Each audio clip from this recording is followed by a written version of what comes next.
Hello, everyone. Welcome.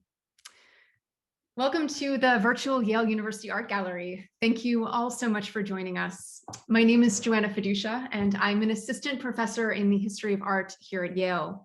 I'm very pleased to welcome you to the second conversation of a four-part lecture and conversation series on Pablo Picasso at Yale, delivered by John Walsh.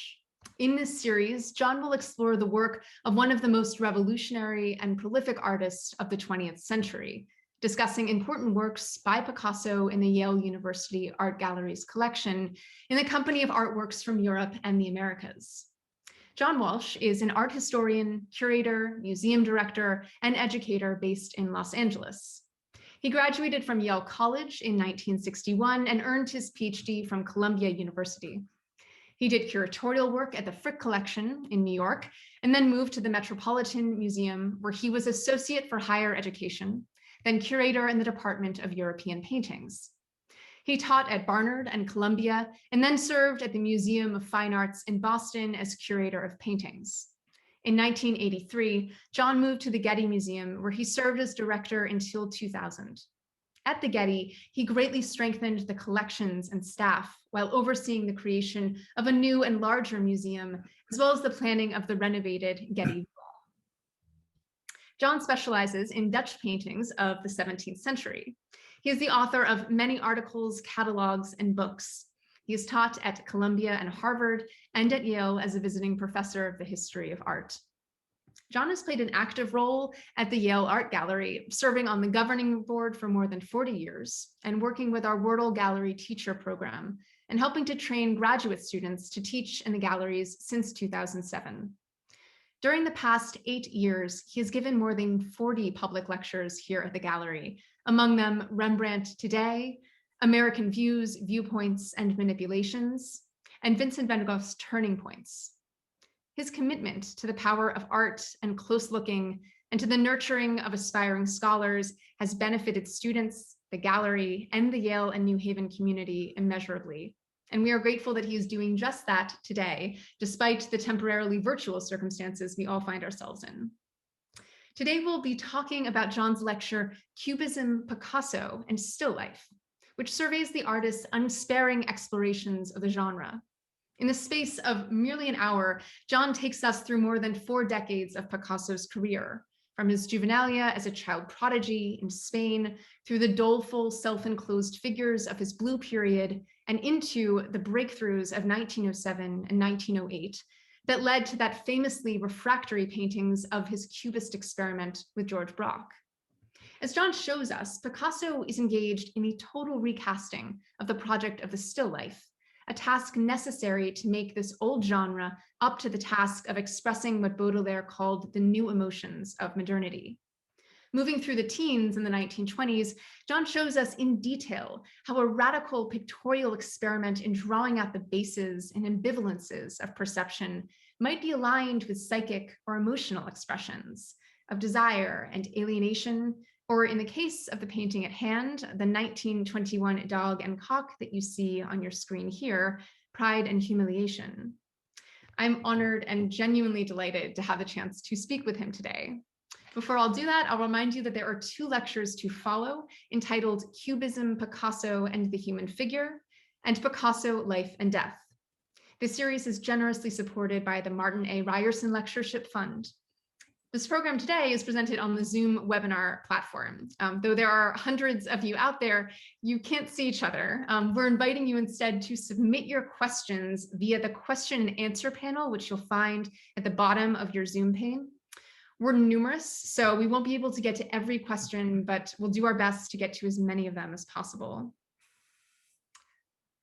So John, let's get going on this. I want to begin by talking about the project of decoding Cubism, but I know that you wanted to speak a little bit before then, so maybe I'll pass it to you. I did, Joanna. I want to speak about you. Joanna and I have a little secret, sort of a COVID pandemic secret. We've never met face to face. Joanna joined the History of Art department just as I was leaving New Haven and coming back to LA. She was a prize catch for the Department of the History of Art. She's a specialist in modernism, with the book on Giacometti and the works. But she's also written reviews and essays on a great variety of contemporary artists that are sharp and many unexpected angles taken and readable too. She started and she now edits her own journal a couple of years ago called Apricota. And this semester she's teaching a course on surrealism and another course with the intriguing title, The Decorative Threat, about decoration, the idea and the practice of decoration in the 19th and 20th century and its collisions with the ideals of modernism.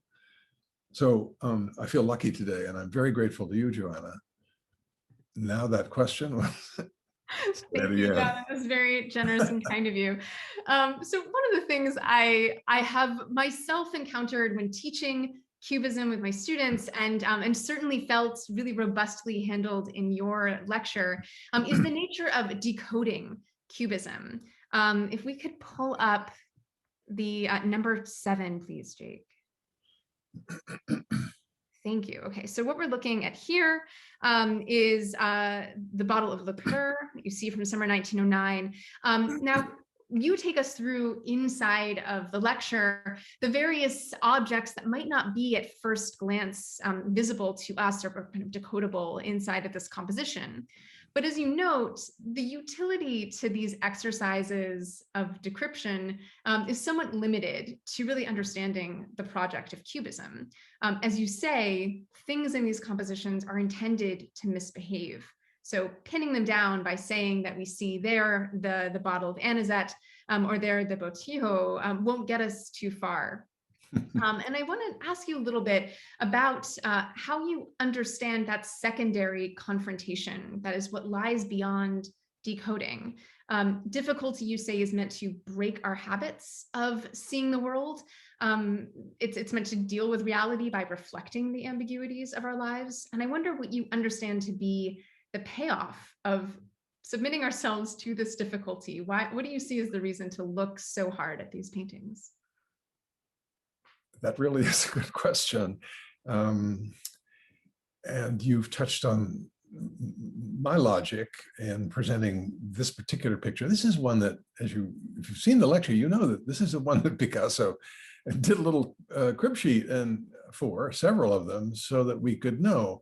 So he wasn't mystifying so much. If he had, he wouldn't have given Bill Rubin that little chart that shows you which is what. I mean, he is playing a game, a kind of a recognition game, can you tell? But so what, right? So what? So what if you get the bottijo? Because it still doesn't cohere into anything that you really could imagine in the real life we lead, in real time and real places. It's made up of fragments that are the artist's creation. They don't even cohere as single things. If you take all those fragments with some glue, you could not do this any more than you could make a scale model of the town in Spain where he made what looks like a coherent townscape, and in fact is all discombobulated so that it couldn't cohere. So what is this? I mean, is this just a game and we get it when we get it? That is, we can recognize, we can decode accurately. I mean, I don't think so. It's pointing and embodying some other state that's visual and contains ideas. And what would that be? People will have different ideas about it. My own answer to the question of what is to be made out of this goes beyond what I said about the world not being as logical and coherent as we think it is. And let's just show an example or some examples stripped way down to the barest suggestions. Let's show them in order that people are provoked to think about how they think, how they translate what they see visually into something coherent. Possibly they can't. I mean, certainly, I often think with Picasso's extremes that we're being encouraged to imagine a kind of dream state where things, the normal relation of things of scale and relationships and even recognizability are suspended, and even color and its functions in the life of recognizing real things, even that's let go of. Mm-hmm. So these things have the power beyond, when you let go of the game, have the power of introducing you into the kind of real 3D, or not real 3D, but imitation 3D, but really vivid and partly seeming tangible to a rearrangement of things that approximates a kind of dream or even, for me anyway, a kind of reverie state where things aren't connected. One thing leads to another.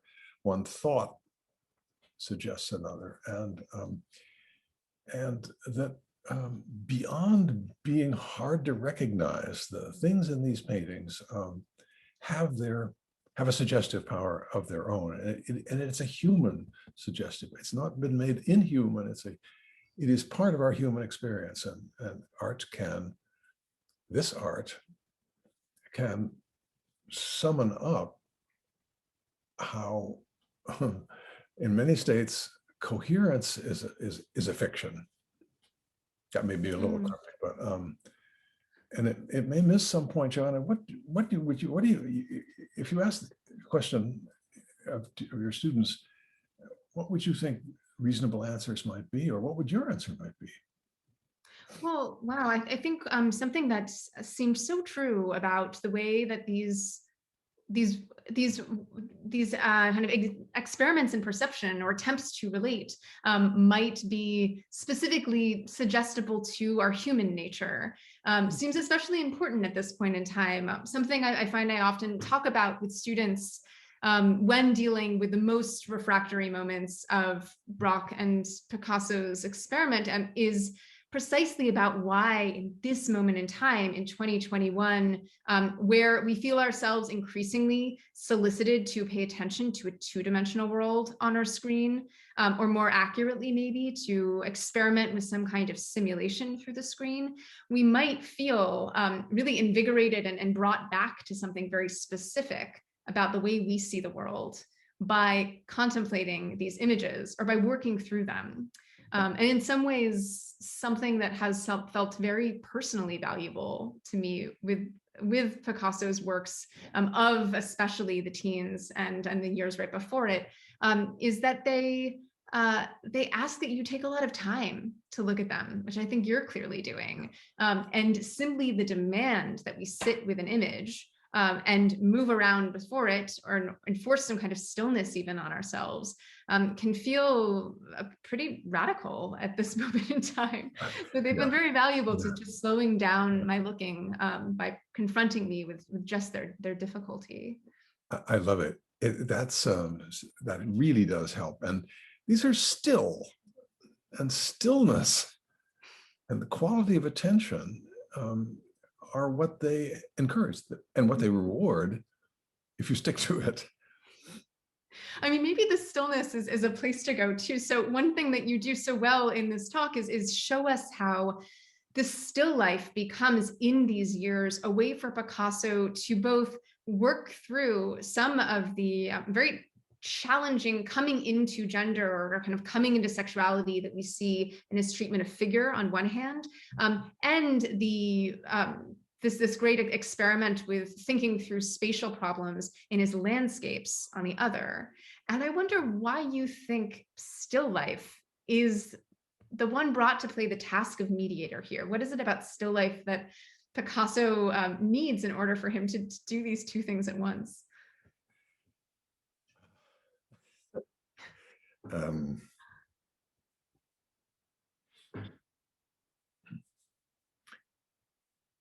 um, Maybe more broadly, kind of what is his attraction to the still life, do you think, at this? yeah, I mean, I think it starts with his competitive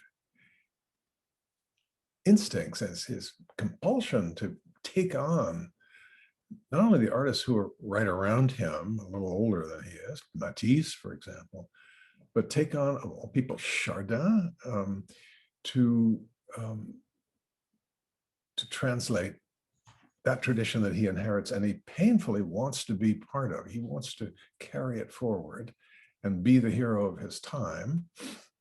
I'm putting ideas into his head, but I think they're not far wrong.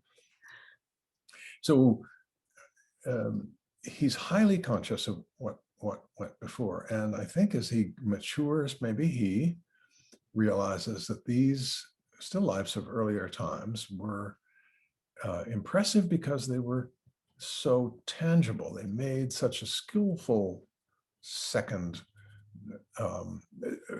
two-dimensional version of a three-dimensional experience, full of subtleties of light and color. It didn't matter that the subjects had been consigned to the lowest level, the bottom rung of the great rank of importance for works of art, history, painting, and people doing things with important things at the top, and still life just below landscape at the bottom. I think he understood that this was material for him. He didn't really do that until he was on the brink of Cubism. And still life deals with the elements of vision and transcription and recreation in two dimensions, doesn't it? The things being painted had lost their instructive values, except for Vanitas, which you see, not incidentally, he sort of starts off with, meaning, reminders that the world is vain, our ideas are passing, and death will come, so behave well. That he left behind.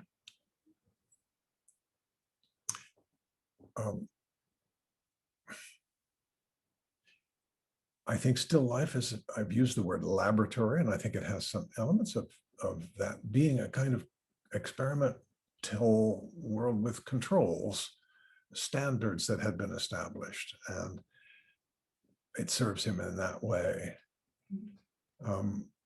But I also think it is a kind of undistracted way of pushing you toward thinking about yourself, not thinking about what those things are, but what you make of them and why, and how that aligns at some points anyway with your own experience with the confusions of the world, of your own psyche.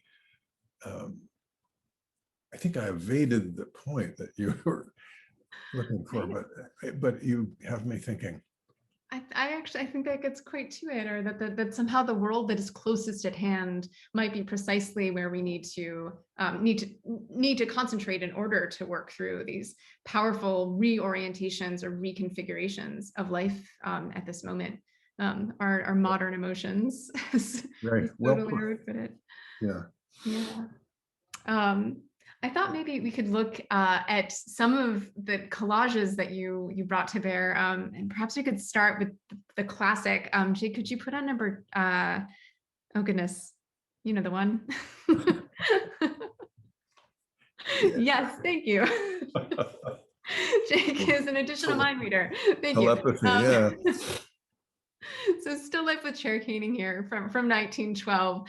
So one of the kind of among the things that people have often said about the collages is that they are matters of putting into the illusory space of painting actual real materials of the world. So they're somehow about the insertion of real life. We could say that for other people, I'm thinking of the art historian Rosalind Krauss here, it's actually not about the presence of things in the world, but rather constantly marking their absence by their representations. Something that came up in your lecture was how the effort that Picasso is making in these years is to think about pulling apart the conventions of painting to move away from its constant move toward simulation, to move, in fact, kind of closer to some real experience of seeing or being in the world. But when we look at collages like this, we see on one hand the real rope that's around the collage here, but we also see this faux chair caning, similar to Braque's use of faux bois wallpaper or other uses of wallpaper inside of their works. So I'm wondering how you understand the relationship between simulation and reality in these works. How is Picasso working through what we do with a false world of illusion, a real world of materials, particularly given the society and technologies that he's confronting at this moment in time? Yeah, I don't know if I can come up with a very coherent answer, but it's a really good question. There's even the manipulations, to my mind, sort of begin not at the famous frame of rope, which is a kind of an easy, crude, haha thing, but with what happens with the word journal, the newspaper. It's not only a fragment of the word, but one of the letters has a life of its own and skids down off of the page. I find that astonishing. And nothing is stable, and the pipe and its stem are separate, both quite vivid and almost illusionistic, but they're not connected, or at least you can't, anyway, they're not connected. It goes that way, that the still life itself, which is kind of the entry point for the picture, it seems to me, that it's also misbehaving. And so we can't trust it. What can we trust as realistic? We can go to the other extreme and buy some at the store. You can get, I didn't know this existed until I saw Picasso's use of it. I think it's gone out of use, but it must. Chair caning is used generally to cane chairs, and that's what you sit on. It's a very low level in terms of function. You sit on it, the backs are made of it, but here it's there to do a couple of things. One is disorient you spatially. Is this thing, are we looking down? Are we looking at the back of it? No. What is this thing? What is this stuff doing on a tabletop, which is the spatial configuration we expect in a still life? Stuff sitting on a table. It's out of place, but it's as realer than anything in the picture except the rope. It's very skillfully printed, that bit of chair caning, but it's an alien presence. The funny thing is, it's not an alien presence in a bar. It's alien because it's so accurate, so mechanically perfect, but it is what you might find on the chairs of a bar. You just wouldn't find these things, limes and knives and so forth, lying on it. And then there's the chair. Then there's the rope as quite a neat visual pun, because there is a form of decorative rope-like looping forms, isn't there? That's often a fillet within a frame, and it's gilded and so forth. So there's another joke. I'm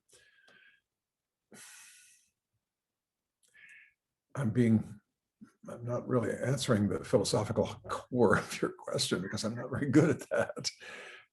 But I'm very much into where this question leads, which is trying to figure out the status, trying to acknowledge the status of the things that are being alluded to, the way they're painted, and how they're situated on a canvas that is not visibly a canvas so much as a piece of chair caning. You have to look to see that there's real actual canvas there. Anyway, it seems to me. Those are the elements of the game. Yeah, yeah, that's very helpful to me. I mean, I think there's TJ Clark, the art historian, writes at one point about there being a shallow cubism and a deep Yeah, cubism.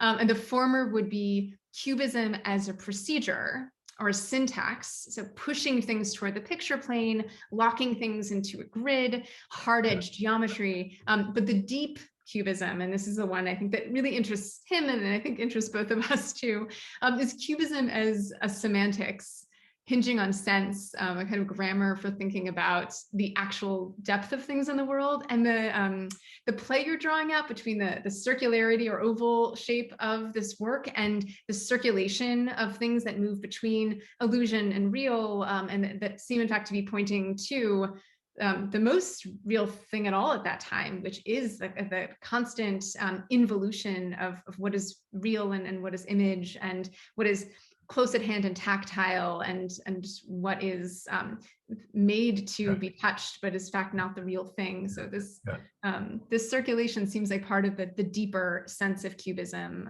its sense making That's great. capacity. Yeah. Uh, what about the form? I'm always the oval is a very curious throwback to 18th century and 19th century practice to use an oval um, decorative, you can say. Except it's also unstable, isn't it? It wouldn't. It rests on a curve, and it could rock. It could tip. Yeah. And And it also could be a circle that's being tilted back in space. So the fact that we seem to at once be looking down upon something and then perhaps into a full canvas that has been shifted into perspective seems like it could be oh, part I of never it. thought of that. Yeah. Um, Yeah, right. that brings me to something, and I see another question that is similar to mine. And I wonder if we could maybe turn to the work that's at the center of this talk or its reason. So if we could look at, maybe we could look at 21, Jake.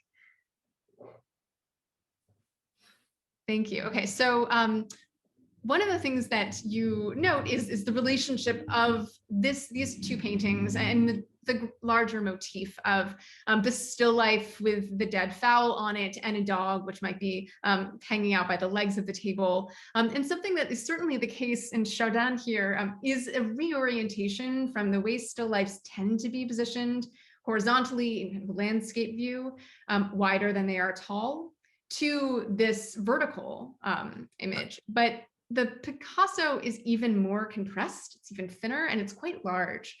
So I wonder if you could talk a little bit about how you understand the shape and the size of this work. Yeah, it's not the only narrow vertical, is it? I mean, think of the Harlequin, for example. I mean, really one of the greatest paintings ever. Um, uh, and um, and that picture I showed almost at the end of the lecture of that desolate fireplace, those are, I'm tempted to be facile and just say they seem in their own way unstable. They're too tall. And why do we say that? Well, because we're accustomed to a more conventionally shaped rectangle. Even the Chardin, which is way taller, twice as tall as it is wide, sits on a somewhat firmer foundation. Besides, it represents a stone bench, so it sits in a credible sort of way. This is not only on a narrower base proportionately; it's about maybe almost a third. The width is almost a third of the height.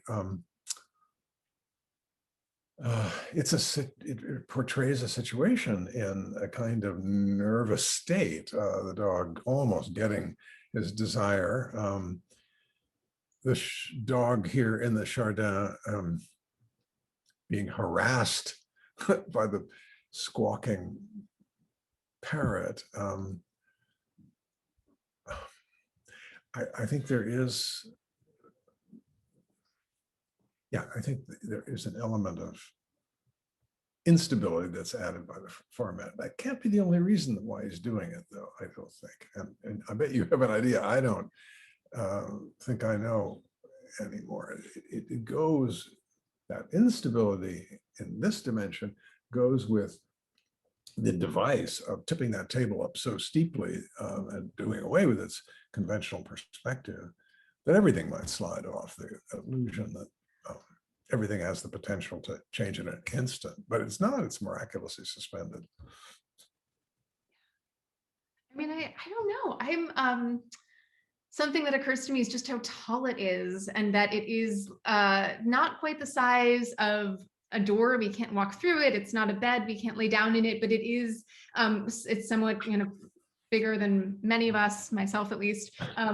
And so perhaps there is some kind of relationship to the body as a whole, and to the body's own stability in space.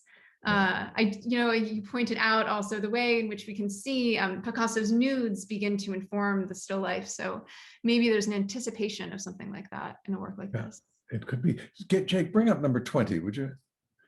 I mentioned this picture in St. Louis. That's even more, even taller than to its width than the Dog and Cock, and everything is askew. The experience of this painting is weird. It's ugly. It's also crudely painted. It's a reversion to, anyway, it's a diversion to a device that he was using long before, 10 years before, or 10, 12 years. And it's a still life that is the ultimate in instability.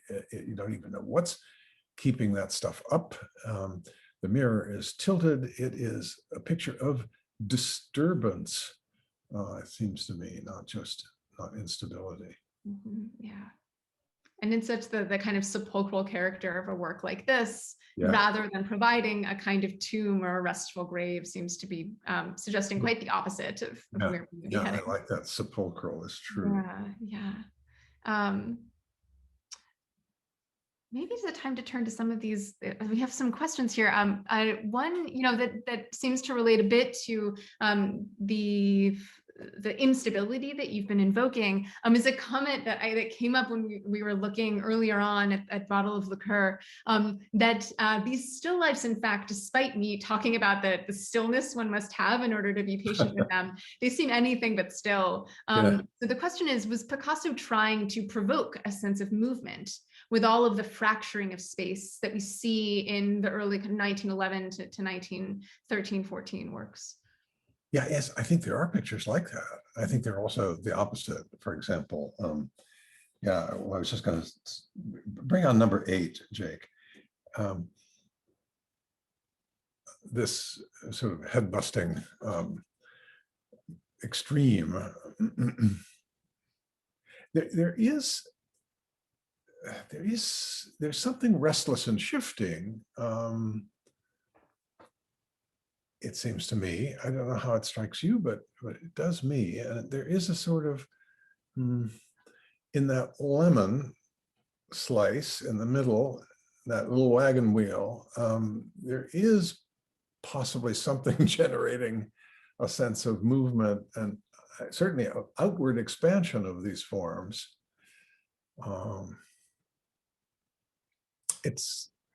there's there's a feeling of just general activity that is perhaps, in this case, somewhat organized by a sort of centrifugal outward spreading forms, or I think so. Yeah.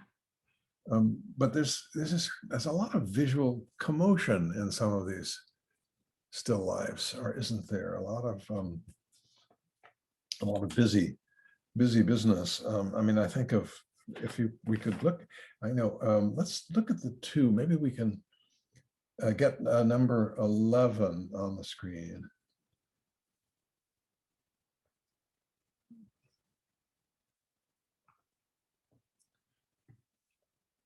Is it still, yeah, either of these? Do we still see the movement, you're saying, or? Well, I was sort of asking rhetorically, is this still, I mean, in the Cleveland Museum, unusually, the picture on the left, I should say, the picture there is unusually, brings back a certain perspective rush. I think you can sense that. And so there is a movement into the picture. It's quite untypical of this group of paintings. I was thinking of the Met painting next to it because it has a kind of, to me anyway, a kind of explosive affect. And it's the most painted of those pictures. It's the most thoroughly, thoughtfully painted with fragments with short strokes. And so I think that contributes to a sense of restlessness of form. Absolutely.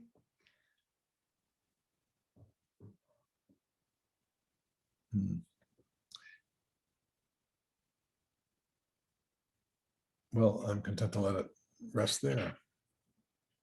There are just a lot of elements of traditional painting that are present, but they're used in quite a different way. This imputation of perspective motion, the kind of hectic sense of forms going every which way. In the other picture at the Met, all of those things are devices, I think. And I think now beyond that, pictorial devices, they are also, they stir something in you, and they the more you look, the more that happens. They touch on, if they don't depict, a kind of state of seeming confusion and overload. Mm-hmm. That's my way of looking. Yeah. Here's a question that might be kind of pendant to that one. So we're speaking about the ways that Picasso here is reflecting on the tools and conventions of painting, especially pictorial illusionism. What about photography? So what is the impact of photography, if anything, on Cubism? I don't know. I truly don't know. I mean, you know, at a certain point later, not much later, 1912, for example, in the Yale Gallery, you can walk over and from the Picassos and you can look at the Malevich. I don't have a picture of it, but anyway, there's a picture of a man sharpening knives, and it's got multiple overlays of movements. In other words, it starts to look like the photograph, the famous photographs of the pole vaulter and the various other racehorses and so forth, made in America by Muybridge and made in France, maybe first by Eugène Marais. Yeah, the artists all had those pictures, and that sense of sequential movement gets picked up and becomes part of the vocabulary of future, the other radical movements, the Italians and the Russians. I don't see it in Picasso. Maybe I'm just not looking at the right picture. Mm-hmm. Yeah, it seems to sit with one of the other questions that we have here, which is, as with Cézanne to some extent, are these not combining multiple views through time? Time collapsed, or at least not in a single viewing moment. And weren't varying notions of time as well as solidity being explored in Europe just in the early decade or two of the 20th century? Yeah, that's good. Yeah, a lot used to be made of that, rather more than now,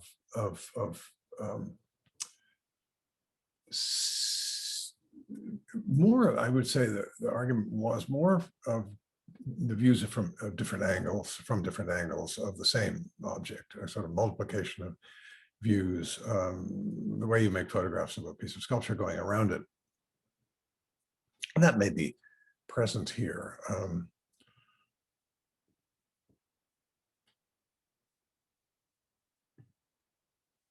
I don't know, what do you think?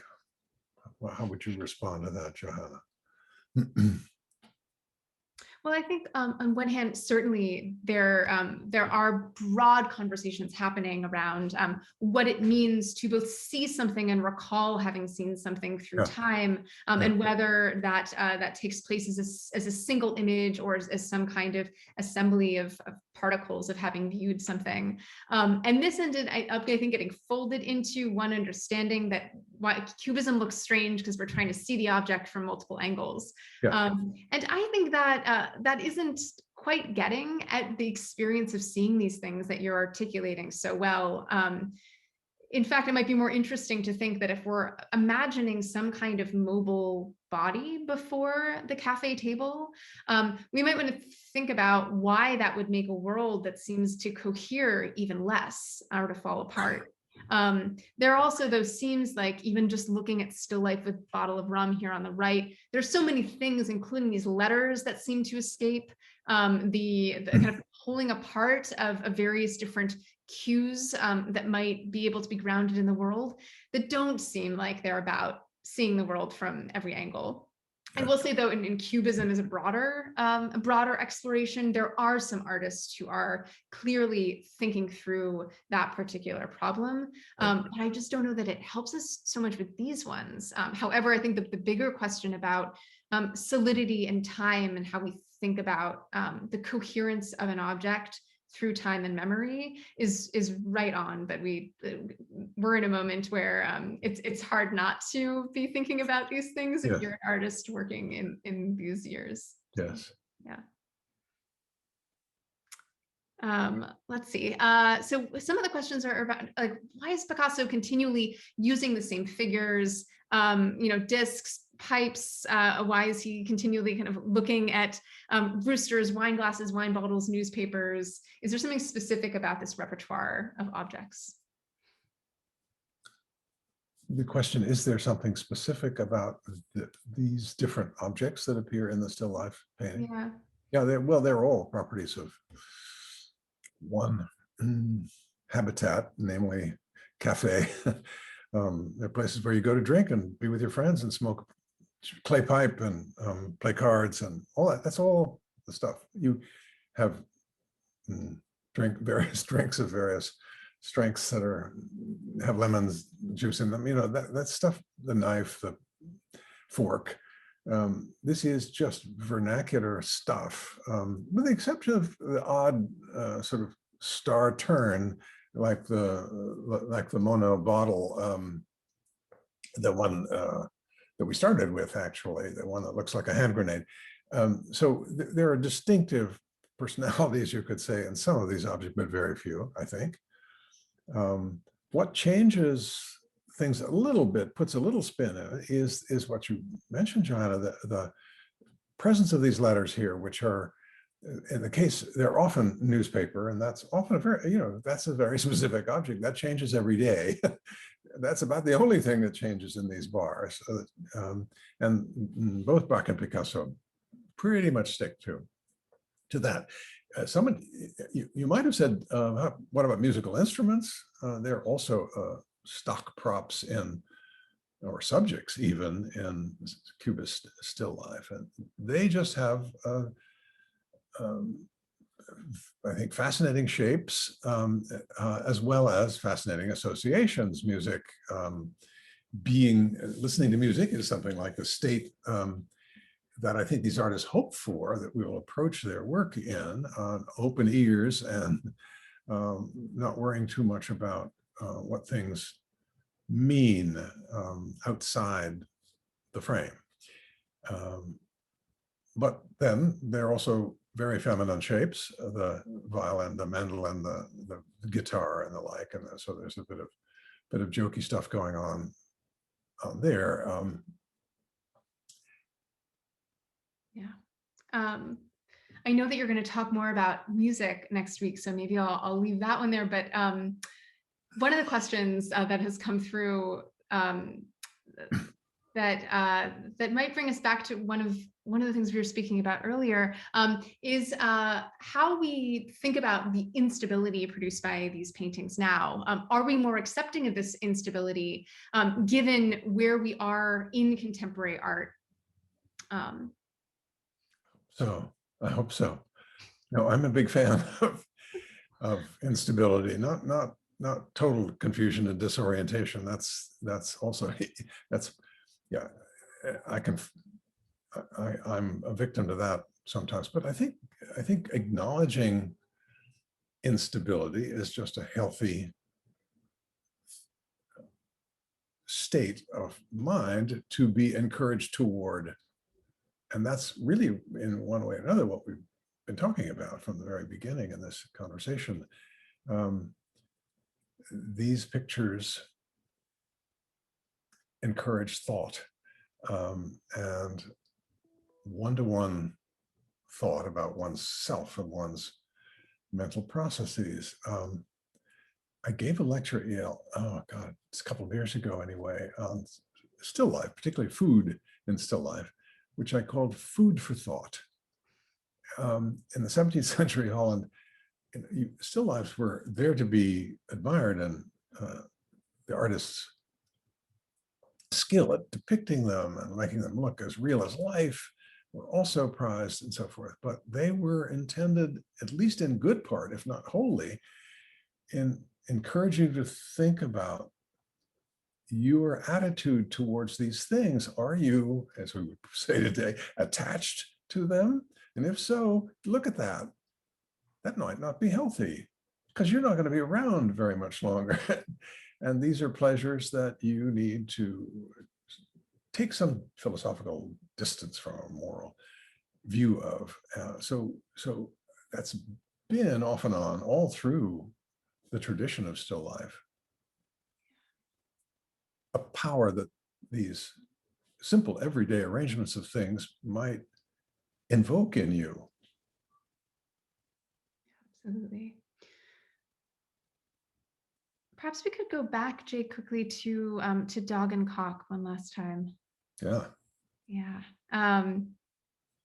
So some of the questions that are coming up around this work are, I think, a bit about this this matter of our attachment to things, or our ability to kind of locate ourselves inside of them.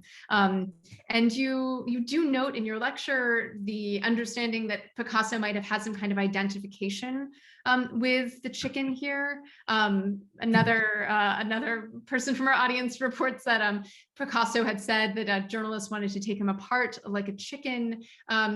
To what degree do you think this particular painting sets us up for some kind of identification with one or more of the figures that are inside of it? Well, I may have been a little, in the lecture, a little treated that a little gingerly, but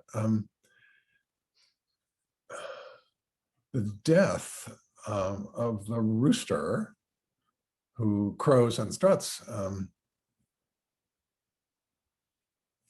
seems to me, with my 17th century view of things, to be Vanitas motif all over again, with the further demoralization that you might actually be eaten up, maybe eaten up by history or your critics. It seems to me, I mean, I see Picasso lying there, or let's just say I see a witty reflection on the fate of the showy prince of the chicken coop. And I think that's, as I showed a bunch of examples in the lecture, I think that was a preoccupation of his for a while. It didn't last terribly long. The more puzzling thing to me, and maybe this is a question someone's asked, is what are those things on the newspaper exactly? And I finessed the issue by saying, well, maybe they suggest some, I forget what I said, but some potentiality, some state of fertilization. Yeah, I find myself puzzled by them too. Oh, good. I feel better. Well, no, I feel worse. Somebody's got to figure it out. Someone doesn't need to figure it out. They're little like little.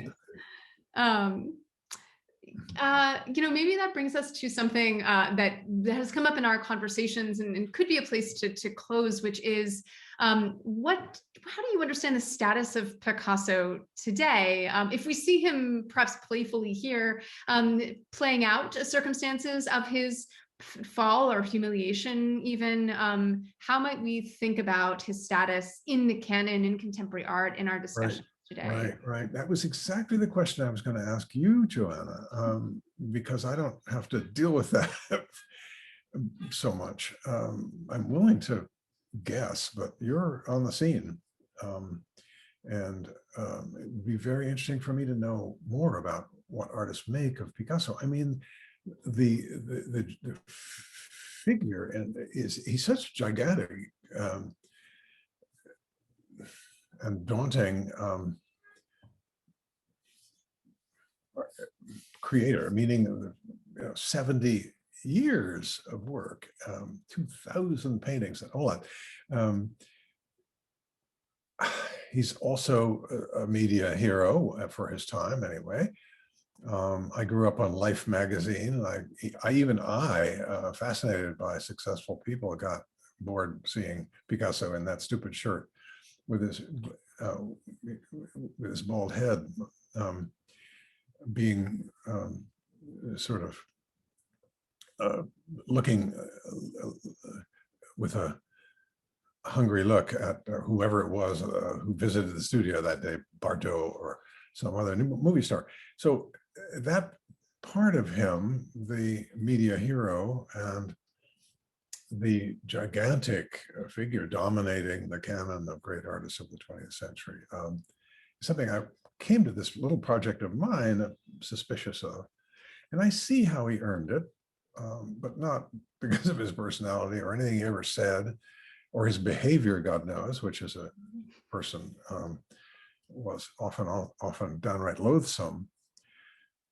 But the material is wonderful. The changes, the scope of the imagination, the resourcefulness in finding subjects to treat, and the unpredictably kind of joyously unexpected results. I find that pretty consistently impressive, more than anybody else. But there he is, there he is. What do you think? What would be an answer that would satisfy you about his status now in the 21st century? I tend to think about him in two ways, and one is as a teacher, and the other is as a writer or art historian. And I think as a teacher, art history now has for some time been pushing against the narrative that centers these autonomous male geniuses. And in that sense, Picasso can be taught alongside not only his historical circumstances, which we didn't touch on now, but certainly could in another version of this conversation, but also the other artists who were working alongside him or who were part of his legacy. So one kind of particularly striking example of this, and almost seismic in its effects, was the inclusion of Faith Ringgold's American People series number 20, Die, in MoMA's New Hanging. So we have a 1967 painting about race riots alongside the Demoiselles. This way of putting Picasso into conversation seems like one manner of discussing this character in a fuller sense of the creative world that he grew up in and also influenced.